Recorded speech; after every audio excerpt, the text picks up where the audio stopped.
What is going on, everybody? It's the France, and we're here for our Monday Night Raw review for October the 12th, 2020, Night 2, and the final night of the draft, where about, 30 superstars were picked.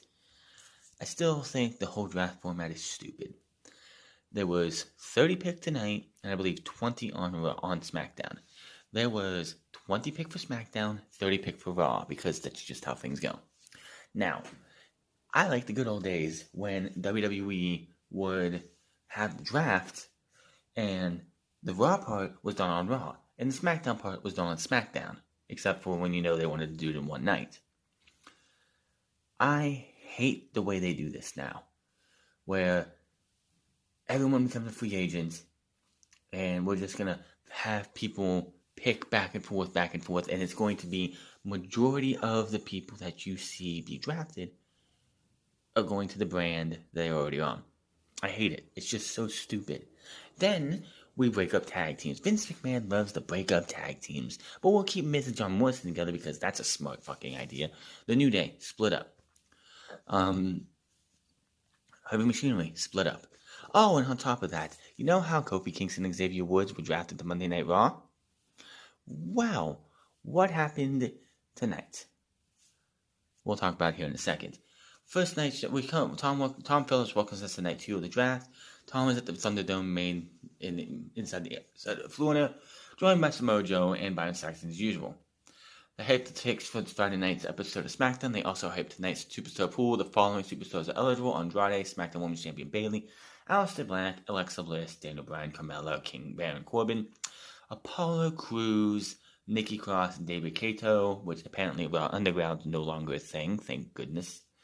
Dolph Ziggler and Robert Roode, Eric of the Viking Raiders, Lacey Evans, Charlotte Flair, Jeff Hardy, Billie Kay, Lana, Keith Lee, Aaron Riddick Moss, Natalya, Titus O'Neil, Randy Orton, Kevin Owens, 24/7 champion of Truth, Retribution, which Mercedes Martinez is officially out of Retribution as they show the graphic. It's Mustafa Ali, Mia Yim, Theo Madden, Shane Thorne, and Dominic Dijakovic. I refuse to call them their other names. Natalya, Titus O'Neil, Randy Orton, I'm sorry. No, we went through that one.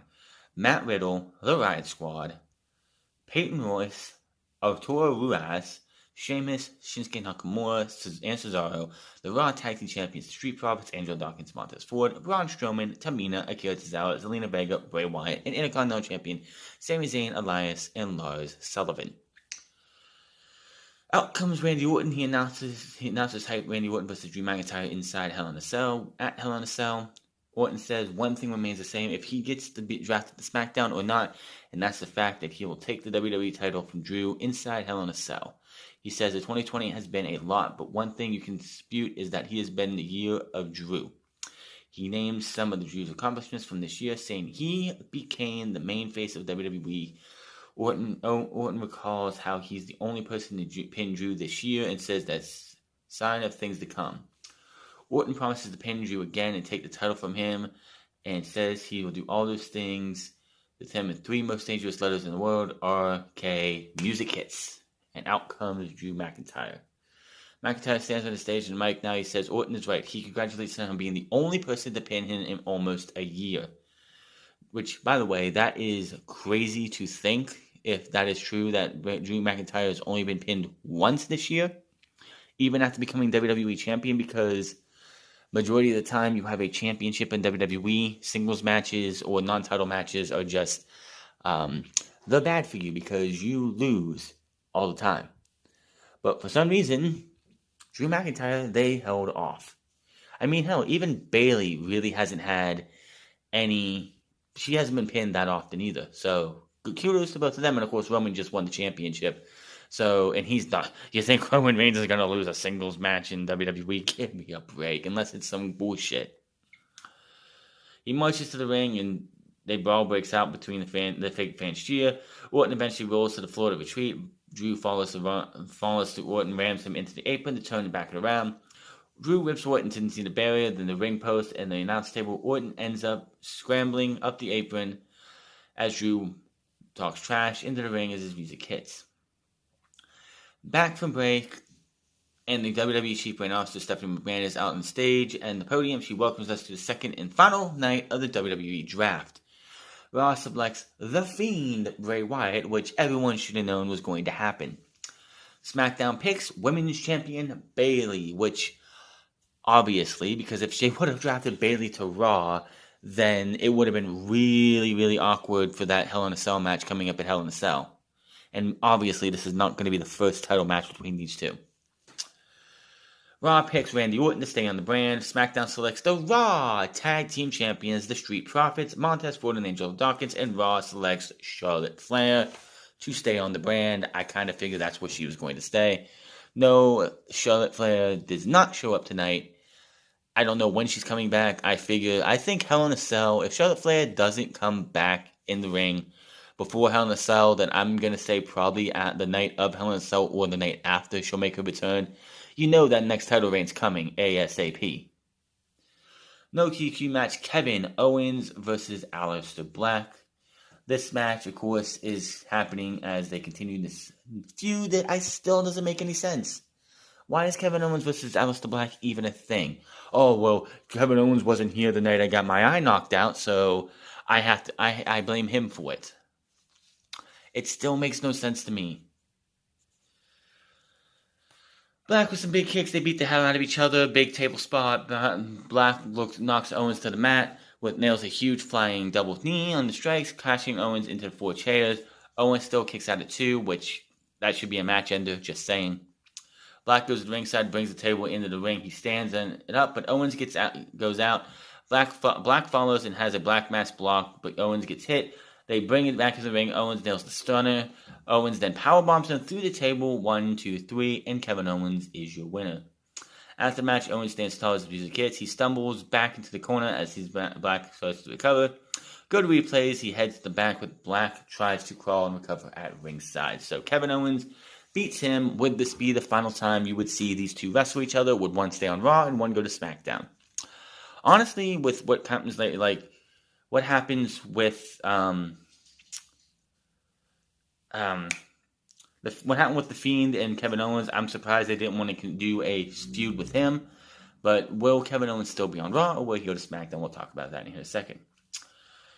We see Dana Brooke and Mandy Rose, who I guess the next women's tag team on Monday Night Raw, which, by the way, Raw has only has women's tag team. So I think I'm just gonna throw a stab at this or something, but I have a feeling that WWE has relegated the women's tag team titles to Raw because SmackDown doesn't have any. Bayley and Sasha Banks broke up. Final Desire broke up. Mandy Rose is on Raw now, and Sonya Deville is gone for however long they want her to be gone. Maybe 6 months, maybe a year. Who knows? All I know is they are done. Raw seems to be the only place for women's tag teams, so that is that. Back from break, Stephanie's back on the stage for more draft picks. Raw picks Braun Strowman. Kind of had the writing on the wall because Braun Strowman was a part of Raw Underground, beating Dabra Kato, ending that. SmackDown picks Daniel Bryan to stay on the brand whenever he comes back. Raw selects Matt Riddle. Interesting one there. Riddle is going to Monday Night Raw. He is going to be no longer near Baron Corbin, or is he? Hopefully so. We'll talk about that here in a minute. SmackDown picks Kevin Owens. So Kevin Owens is gone from Monday Night Raw. That is it for him. Will they be smart and keep Aleister Black away from him? We'll talk about it later because Aleister Black gets his pick later. And Raw picks Jeff Hardy, which Jeff Hardy was... I'm not surprised Jeff Hardy moved Monday Night Raw. Now, interesting note here. I don't remember which one it was, but there was fact checkers or historians who since 2016, only 4 or 5 people have not switched brands during any draft or any superstar shakeup. Daniel Bryan, Nia Jax, and I think it was 2 or 3 others. And I'm wow, that's a really small group.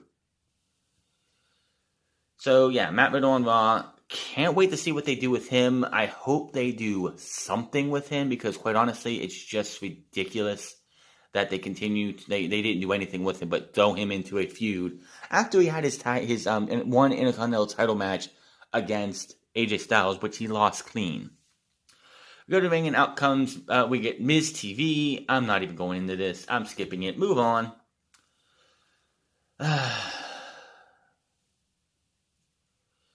We go back and season premiere of Miz TV is still on the way, which we still have more of this bullshit. Don't give a shit.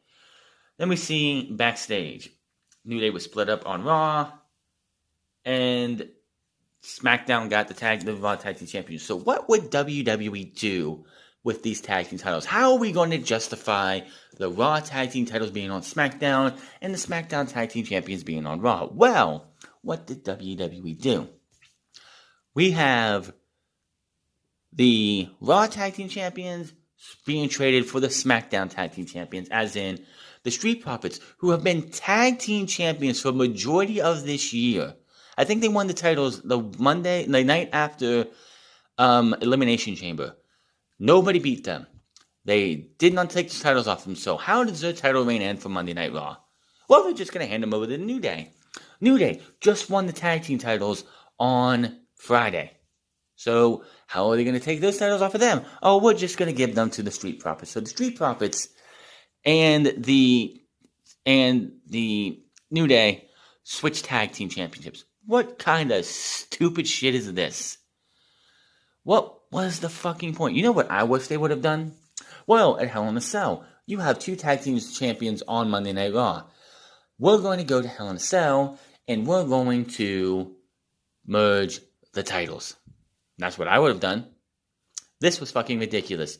Why in the fucking hell did they do this? I just don't get it. I don't get it. It's just so dumb. So yeah, there we go.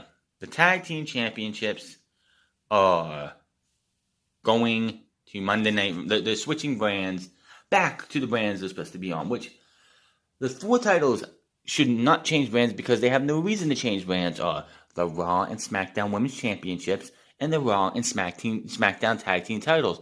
What was the fucking point of having them drafted to the opposite shows if you were just going to trade them back to the shows they were already on? WWE ruins these drafts every single fucking year. And here's another case of that. Holy shit, this was terrible.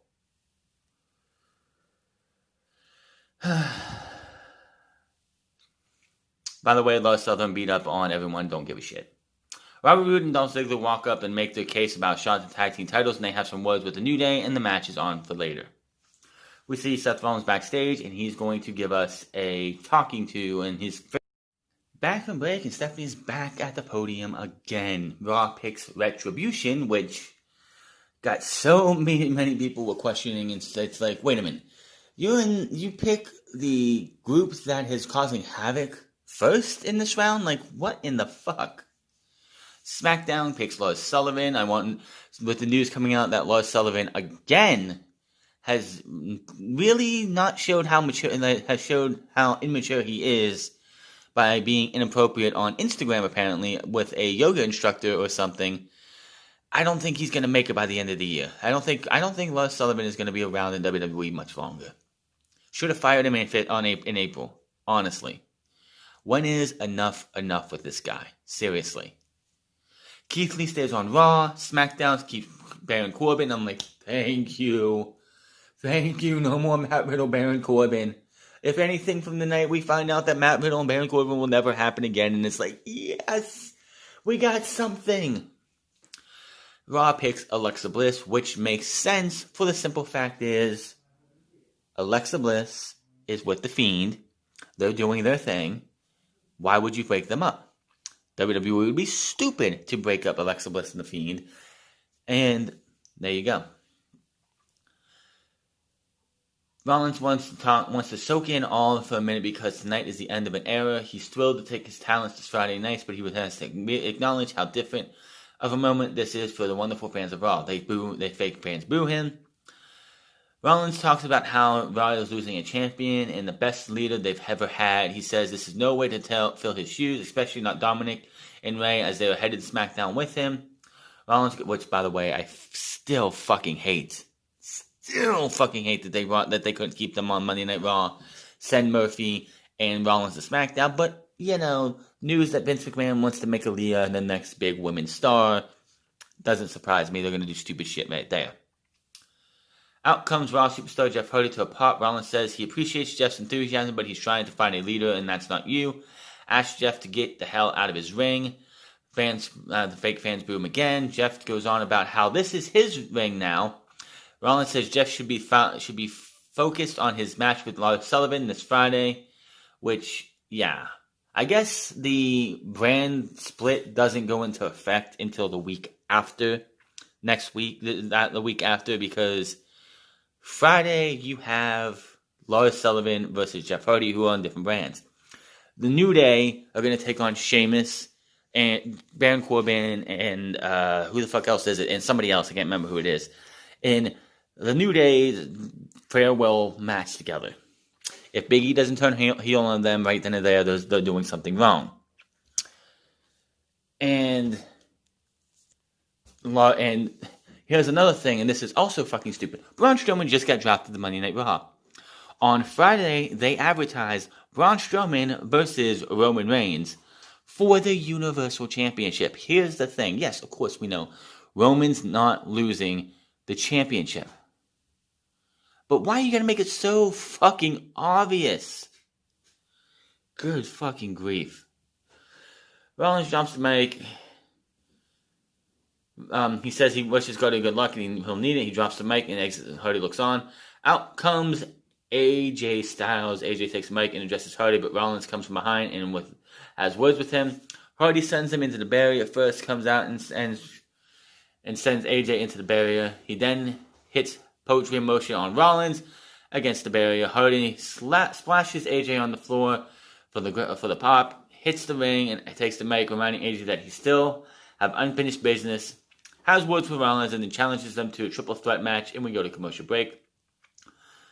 So we get that match. Like I said, we have so much. Well, of course, with the draft going on tonight, I can understand why you're going to have talent who are usually on Raw, and talent who are now going to be on SmackDown on Raw, because they're still sorting this all out. But Friday, there's no excuse. There's no reason it should be Lars Sullivan versus Jeff Hardy, or New Day getting a final match together on Friday. No. This shit it's got to end. So again, next Monday, I fully expect to not see and no more of this brand to brand invitational that's quarterly. Drop that shit. Drop it now. Now, of course, the brand thing was supposed to be yearly, but then they said, well, that's not good enough, so we need to do quarterly. And that's what we're getting. So we get Seth Rollins versus Jeff Hardy versus AJ Styles. Three of the best that they've had in WWE over the last who knows how many years. Yes, definitely a hell of a match. But the match ends in a surprise. AJ slides out and rolls Rollins into a calf crusher. The hold is broken somehow. Hardy nails a swanton on the Rollins, but AJ steals the pin for a 2 count. AJ grabs Hardy for a Styles Clash, but is blocked. Hardy lifts him up, hits the twist of fate in the middle of the ring. Hardy gets up and whack! Elias returns, breaking the guitar over Jeff Hardy's back. He smashes the guitar. AJ is shocked, takes the pin and the win.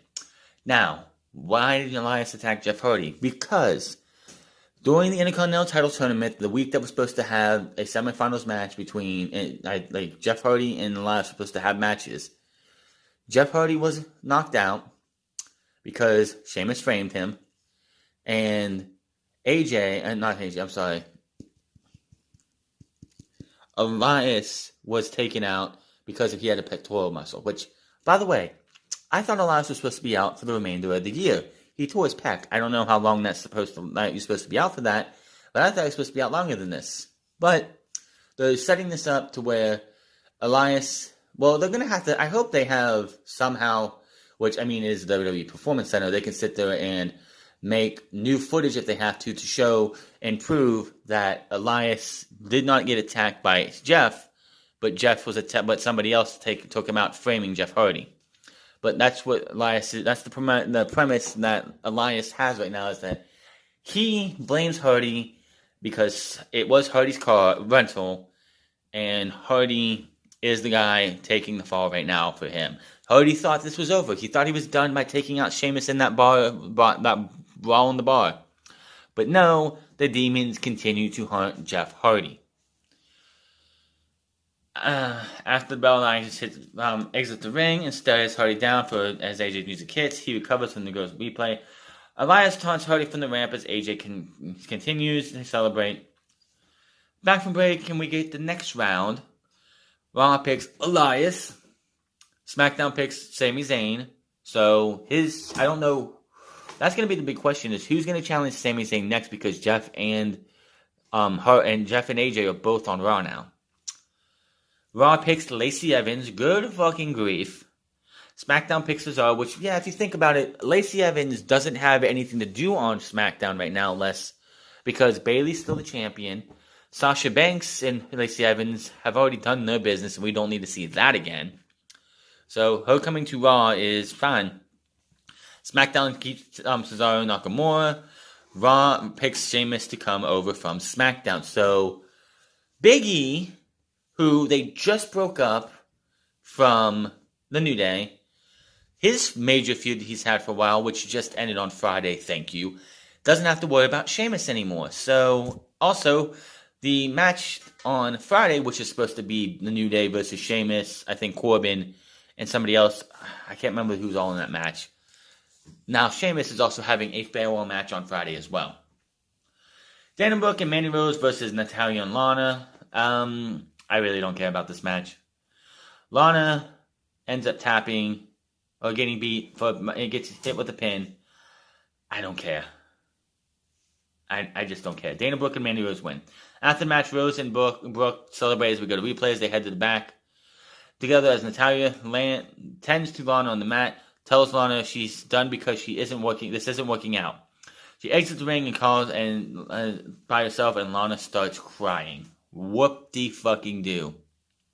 By the way, the main event of this show was a battle royal between everyone on Raw and SmackDown that they could get into the match.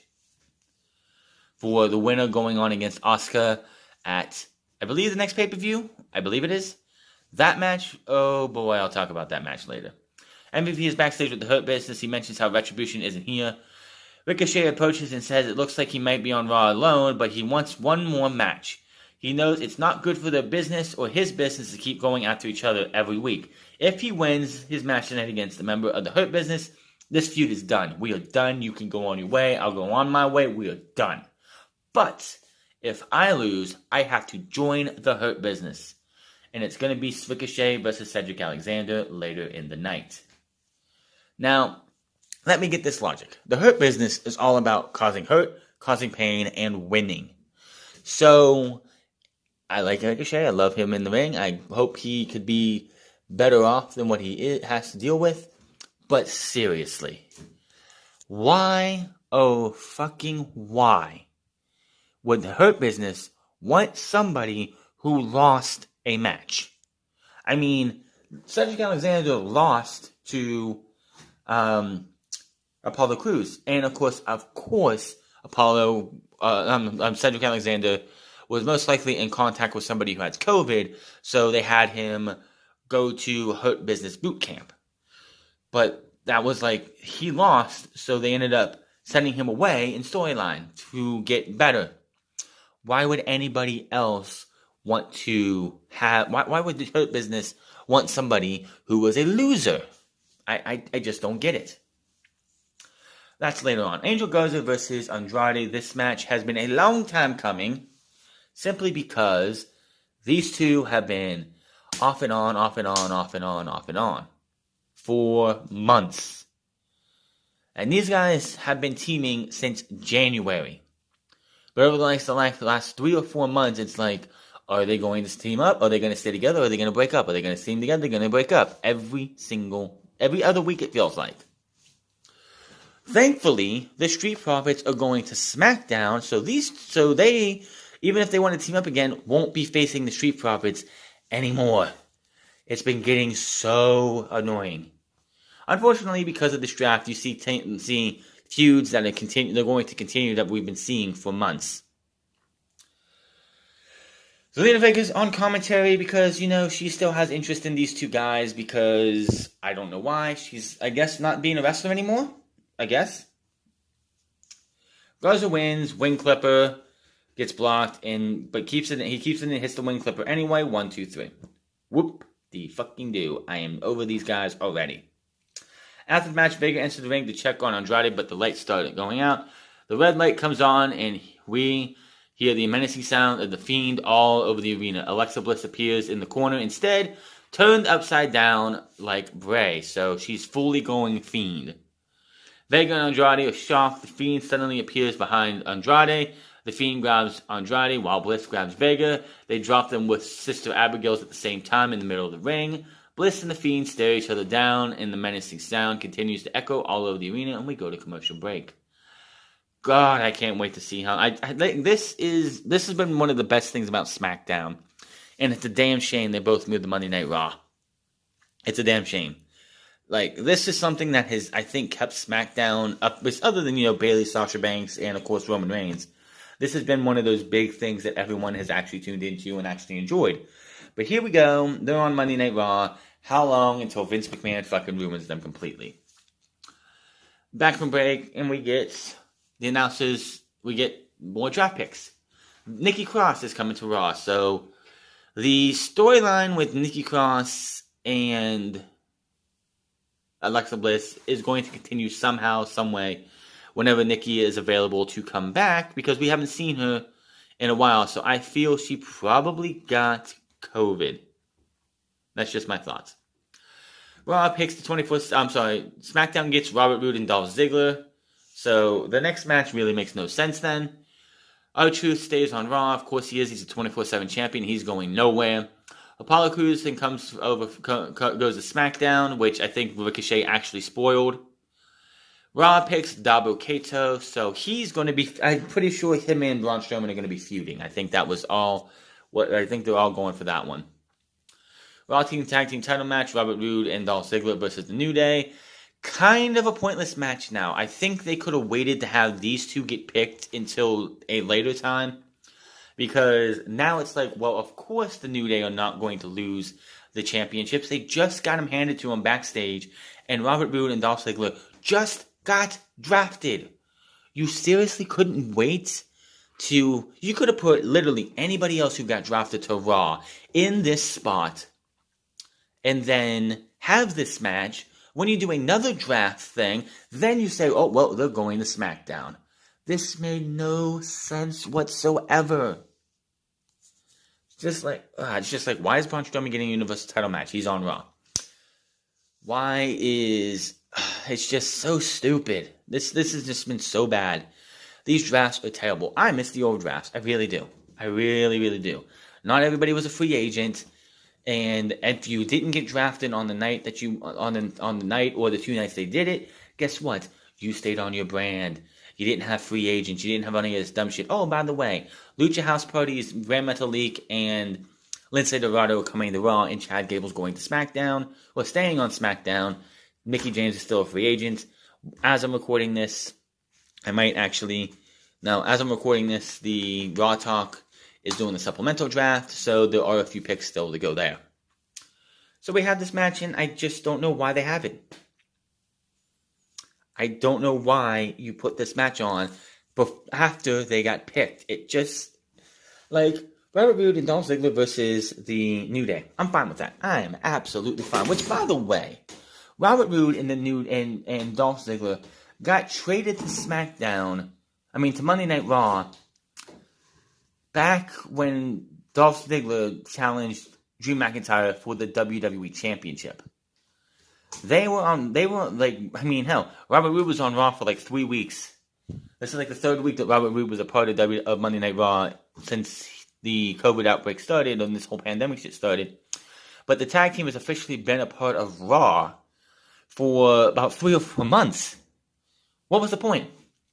If all you were going to do was bring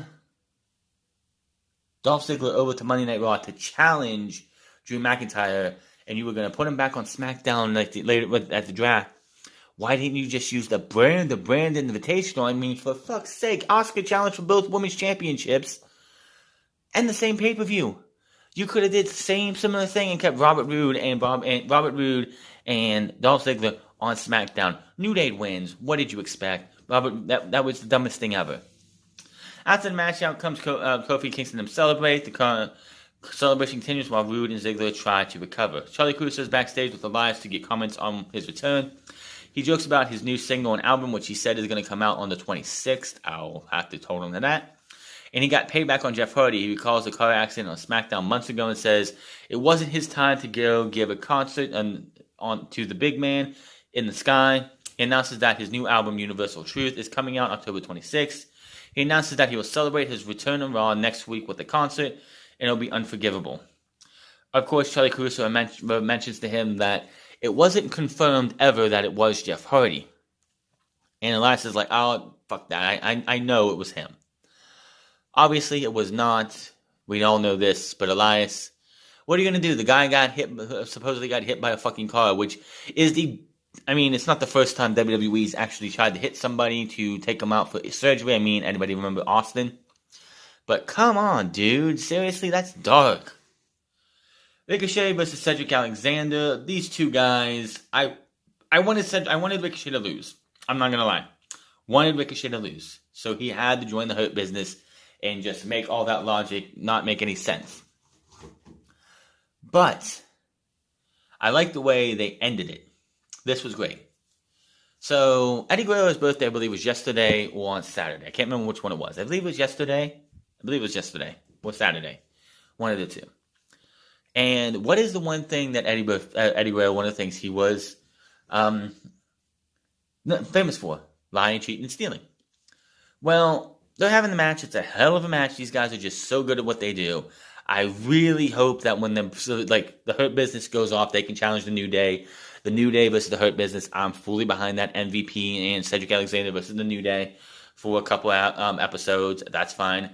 Ricochet can go off and do something else because I guess the Hurt Business is done, so he can't be U.S. champion. Maybe, just maybe, he could be built up and be a challenger for whoever the WWE champion is coming out of the pay-per-view. But he does not lose this match, but he does it in the smartest way possible. The referee gets dropped down. MVP slides the steel chair in, but Ricochet gets it and stands up with it. The referee is slowly getting up. Cedric warns Ricochet to swing. Wants Ricochet to swing. Ricochet tosses his chair to Ricochet. And he smacks the ground with it. He does a good old Eddie Guerrero. Takes it and smacks the floor. Smacks it to the floor. Or to the ring. Tosses it to him. And does feints. Does one of those fake feints. Puts his hand, the back of his hand to his head and just falls over as if he just got devastatingly hit. Cedric Alexander catches it, then makes himself go down as if he got hit. Referee gets up, sees it, thinking Cedric used the thing. The referee calls the match, and Ricochet wins by DQ. Very, very, very smart way for Cedric Alexander. Hey, Cedric Alexander for a night did not have dumb babyface syndrome. I am shocked. Good stuff. After the bell, Ricochet makes his exit to the music hits. We go to replays. The Hurt Business can no longer have dealings with Ricochet. Ricochet heads to the back, taunting the Hurt Business. So that's also a good way to protect Cedric, so Cedric can lose the match but doesn't have to get pinned, and he was outsmarted by the babyface. That is great for WWE to actually do something right. Dual Brand Women's Battle Royal, crowning new number one contender for Asuka. Tom announces the Raw Talks guest New Day and AJ Styles plus winner of tonight's Battle Royal. We'll also do more draft picks announced. Tom announces Braun Strowman versus Keith Lee for next week's Raw premiere because, hey, we gotta have premiere week. Even though Raw's premiere should be in January because that's when WWE Raw got started back in 1993. I'm just saying. Stephanie McMahon is back in the podium for the final round of the draft on tonight's Raw, and Raw picks Titus O'Neil. Why this motherfucker couldn't be a supplemental pick is beyond me. SmackDown picks Carmella. Of course, Corey Graves is on SmackDown, so she's not going anywhere. Peyton Royce to SmackDown stays on Raw. SmackDown picks Aleister Black to come over from Raw. So Raw and Kevin Owens and Aleister Black are going to fight for fucking ever. Here's another thing. It's been a while, but Sami Zayn and Kevin Owens are on the same brand once again. Yeah. And he's apparently a babyface. So when this feud with him and Aleister Black eventually comes to an end, guess what we're getting again? And it's probably going to be for the Intercontinental title. So Kevin Owens and Sami Zayn feud is going to be renewed by this time. By this time next year, we will have seen Sami Zayn and Kevin Owens at least 5 or 6 times again and again and again, because that's how WWE works. Oh, you thought we were done seeing Kevin Owens versus Sami Zayn? Oh, please. That's going to happen. And Akira Tozawa stays on Raw like anybody fucking cared. I don't know who's left in the supplementals, but could you please pick 2 other people for Raw besides Titus O'Neil and Akira Tozawa? Those are supplemental picks if I've ever seen them. Dual Brandon Battle Royal will turn the #1 contender for the Raw Women's Championship. Nia Jax, Shayna Baszler, Mandy Rose, Dinah Brooke, Lana, Natalya, Liv Morgan, Ruby Riott, Bianca Belair, Billie Kay, Peyton Royce, Tamina Snuka, Lacey Evans, and Nikki Cross. No Alexa Bliss, because Alexa Bliss right now isn't even close to needing to be in the title picture because she's doing her fiendish things with the Fiend. That's what she's doing. So the winner of the match will become #1 contender for a future title match. They did not say Hell in a Cell. I would not be surprised if it's just next week because it is the Raw season premiere. And the winner of this match does not deserve to be on pay-per-view. I'm just saying. So we have everyone come out. The ring is full of superstars. Now Jax takes the mic and says it's clear Shayna Baszler will win, so why don't the others bother eliminating themselves? Everyone attacks Baszler and Jax, which, yay, way to go, you dumbass. Lana gets a drop by Jax. Tamina stares down Jax, but they double team Lana instead.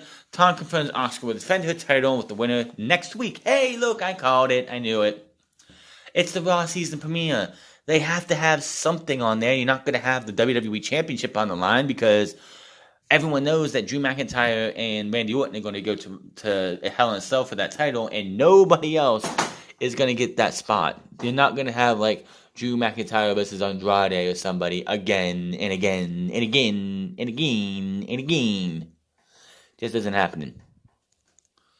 So, bunch of eliminations happening. Who gives a fucking fuck about any of these? Now, the big thing you have to look at is one thing that's happened, and I don't know what the fuck Vince is doing. I don't get why Vince is so fucking petty. Everyone knows that Miro, on his first night, cut a scathing promo, just ripping Vince McMahon to shreds about his brass rings are imaginary, and it's just pretty much miserable to be in WWE. And he's been talking about it, and I honestly don't think that this punishment is just from that one moment, because he's done more interviews bashing WWE. So I think it's everything. If he wants his wife to stop getting destroyed, I think it's a best idea for him to zip it on WWE because his wife is just getting beaten down and everything. But we'll talk about it in a second. Evans and Natalya go to the wall while Asuka watches from backstage because for some reason she was on commentary for half of this match, and then for some reason she just showed up in the back. Maybe people complaining too much about Asuka being on commentary were like, you know what? Fine, we're done. They take turns on the apron and both hang on the avoid elimination. Now, earlier in the match, Natalya put Lana through the table. She's been through the announce table 4 weeks in a row. However, that's going to come back to bite Natalya. Natalya ends up catching Evans and launching her into the ring post to eliminate her. She starts celebrating on the apron, but here comes Lana from behind. She was never eliminated, kicks Natalya to the floor, and wins the match. After the bell, Lana celebrates as Asuka looks on from the back. It will be Lana versus Asuka next week on the season premiere of Raw. Thank goodness this isn't on the pay-per-view, because again, Lana does not deserve to be on pay-per-view. She is absolutely terrible. Now, after that, we see Drew McIntyre and Randy Orton, who've been brawling apparently all goddamn night. They brawl into the ringside area and from the back now. Officials rush to separate them, but they keep fighting. Orton and McIntyre are finally separated as Raw goes off the air. I'm just going to say now, the draft sucked. It makes no goddamn sense. Let's break up our tag teams. Let's celebrate one of the most over... I mean, yes, I'm one wanting the New Day to break up, and this is not the way to do it. If you're going to break the New Day up, you need to break the New Day up by having Big E go... Like, you got to have Big E just on Friday, for whatever reason, just destroy both of them because of whatever reason. He can have his reasoning on the next week's episode. But Big E needs to come out there on Friday and destroy both Xavier Woods and Kofi Kingston, sending them to Monday Night Raw and away from him. Because he's on his own. He's on his own. Maybe he can blame them. Maybe them being out has pissed him off enough to where he's like, you know what? I never needed them. It was holding me back. Yada, yada, yada. Whatever they want to go with. All I know is this needs to be what they do. Heavy Machinery had no business breaking up. None at all. The fact that the Hurt Business, which is 4 men, and Retribution, which is 4 men and a woman, because Mercedes Martinez has been set back down in NXT. Why? I don't know, but it doesn't matter. That's 9 people right there that Monday Night Raw got. SmackDown, did they get any groups? Did they get any factions? No. Not at all. But also, NXT was not in this whatsoever, which is fine. NXT doesn't need to be... Like, nobody needs to be coming up from NXT. If WWE can't figure out what to do with their... with the Monday Night Raw and SmackDown Live rosters, Friday Night SmackDown rosters as a whole, why would we want to see somebody else come up? Keep them on NXT, because if you pull anybody else up right now, you're just hurting NXT, and they're already getting their ass kicked on a weekly basis anyway. But that is your Monday Night Raw review. The draft was a dud, just like it was last year. The only improvement of this year, thanks to COVID, is we didn't have to see the War Room for Monday Night Raw and SmackDown, where you saw just a bunch of bad actors sitting there pretending like, oh my god, this is a great pick. Oh, how could we not get Carmella? Or how could we not get... Let me think. Titus O'Neil. SmackDown. Oh, Titus O'Neil goes to Raw. SmackDown, we see them in the War Room, pissed off, like, throwing papers, like, how could we not get this guy? Like, what? In the literal fuck. That's literally what they were doing last year. And we didn't get to see that this year, thanks to COVID. And that's one of the most positive